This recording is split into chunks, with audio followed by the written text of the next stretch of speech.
Welcome to today's Explainer. So you're gearing up to dive into the absolutely legendary world of Dragon Ball in 2026? Huh? I get it. You're probably looking at the chaotic timelines, the endless filler episodes, and the dozens of movies and feeling, well, completely overwhelmed, right? Listen, you are in the exact right place. We're going to take this confusing, hundreds of hours long maze and turn it into a totally stress-free 2026 roadmap. By the time we wrap up here, you'll know exactly how to binge the entire franchise seamlessly, without missing a single crucial beat of the story. Okay, let's dive into this. Here is our game plan for today's epic quest. We've got 5 distinct camps on our mountain climbing journey today. 1. The 2026 Watch Challenge. 2. The original Dragon Ball era. 3. Navigating the DBZ maze. 4. The non-canon GT Detour. And 5. The Daima and Super timelines. All right, starting off with Section 1, the 2026 Watch Challenge, Conquering the Anime Mountain. So, are you sitting there completely confused about exactly where to start? Honestly, do not sweat it. The sheer monolithic scale of what we're dealing with is, well, it's truly daunting. We're talking about over 800 episodes and 20-plus movies. Over 800! You can pretty much say goodbye to your social life for a while, right?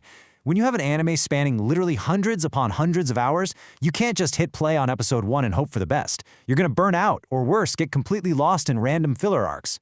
That massive scale is exactly why having a structured plan is absolutely vital. Which inevitably leads us right back to the big question: where do you start? This is where the real timeline chaos begins. Figuring out which movies are canon, meaning they actually impact the main story, and which ones are just fun alternate universe side quests, it's a massive headache for newcomers. It creates a lot of anxiety. But hey, keep this explainer handy, because I confidently promise we are going to clear up all of that confusion right now. Moving right along to Section 2, the original Dragon Ball era. Building the foundation. Every epic quest needs a solid foundation. I mean, you can't build a house without one, right? And for us, that foundation is Dragon Ball OG. For Era 1, you're going to watch the first 153 episodes. This is pure, classic adventure that beautifully sets up the lore, the power systems, and those core relationships. Now, once you finish that run, hold up! Don't jump to Z just yet. For Eras 2 and 3, you're going to take a strategic cinematic break with Curse of the Blood Rubies and Sleeping Princess in Devil's Castle. These 2 movies perfectly capture the quirky, magical vibe of that early era before the stakes get incredibly serious later on. That brings us to Section 3, Navigating the DBZ Maze, your ultimate episode map. All right, prepare yourselves, because Dragon Ball Z is for sure the most complex stretch of the climb.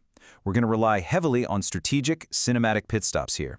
For Phase 1, start DBZ and power through episodes 1 straight to 86, and then stop right there. This is a super crucial pivot point. For Phase 2, dive into the backstory movie, The Father of Goku. Watching this exactly at episode 86 provides incredibly emotional and vital context for the legendary villain Frieza.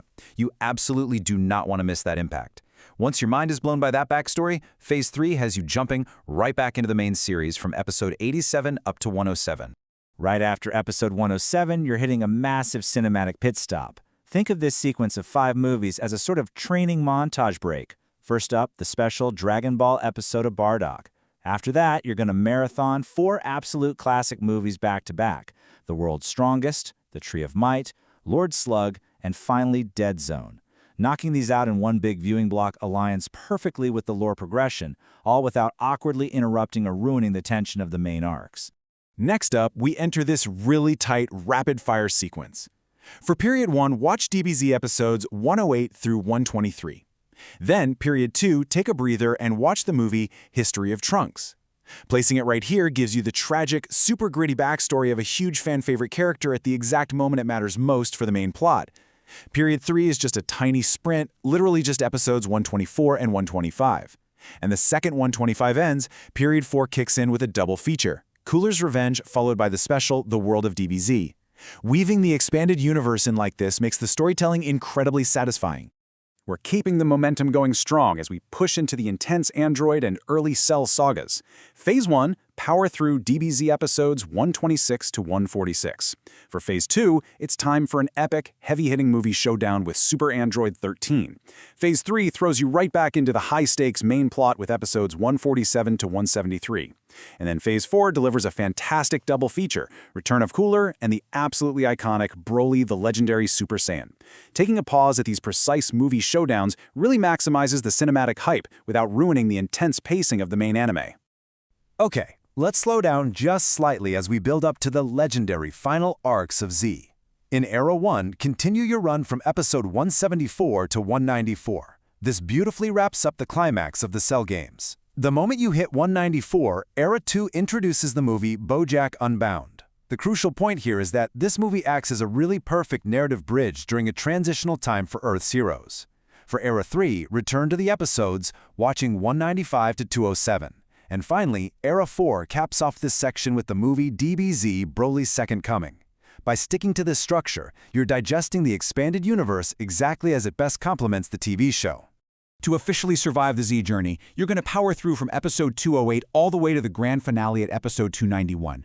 But wait, don't just blindly blast through to the end. In between these final episodes, you absolutely must strategically weave in the last 3 spectacular Z movies to finish out the era. That's Bio Broly, Fusion Reborn, and Wrath of the Dragon. Check those off your list, experience that legendary ending, and boom! Congratulations, you have officially survived the Dragon Ball Z journey. Now on to Section 4. The non-canon GT detour, addressing the elephant. Let's shift gears for a second and address a crucial concept for newcomers. What exactly is non-canon? It simply means material that isn't part of the main official storyline written by the original creator. Dragon Ball GT falls entirely into this category. Now, you certainly can continue with GT after Z if you just want more fun adventures with these characters, but it's vital to know that because it's non-canon, it has absolutely no lasting effect on the main plot. Honestly, for a focused binge, you can safely skip it without missing a single beat of the core franchise. Let's keep rolling with Section 5, Daima and Super Timelines, powering into the modern era. We are finally reaching the modern era, where the roadmap gets a whole lot cleaner. But first, let's talk about the brand new Dragon Ball Daima. It is an absolute must-watch that solves the final timeline gap perfectly. And this brilliantly illustrates exactly how Daima canonically slots right smack in the middle between the epic conclusion of Dragon Ball Z and the high-octane beginning of Dragon Ball Super.